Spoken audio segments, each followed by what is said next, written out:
The Japanese government said today that the urgency is very high at the Fukushima nuclear power plant. 2 years after the tsunami, Fukushima is still leaking large amounts of radioactive water. The region nearby is a no man's land.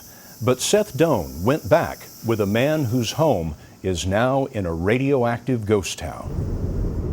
When home is located inside a nuclear danger zone, returning there becomes about checkpoints, equipment, and protective suits. Only residents are allowed in, so we asked Akira Okuma to be our guide. Homeowners can make just 10 trips a year, no more than 5 hours each. These are streets you drove down your whole life. What goes through your mind now driving toward your old home? It used to be a very beautiful place, she told us. It makes me very, very sad. Vegetation has reclaimed the roads near his home of 50 years. This is your house right here.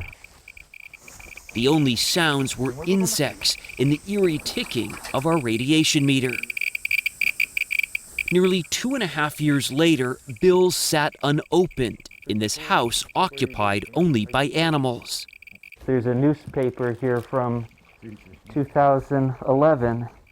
Is this March? Oh my gosh, March 11th, 2011. This was the day of the disaster.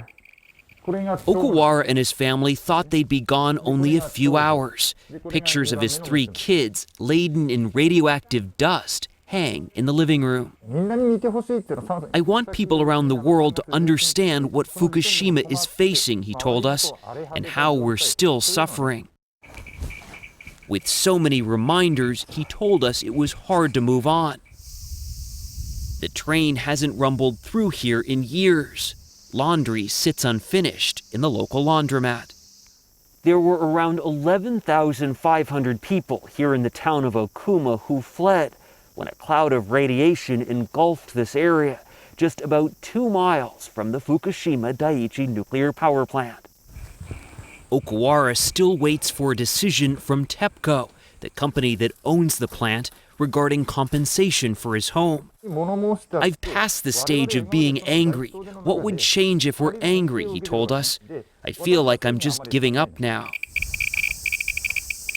Whenever he returns to Okuma, it's to honor his ancestors. He was the 6th generation to live in this place. He wonders if he'll be the last.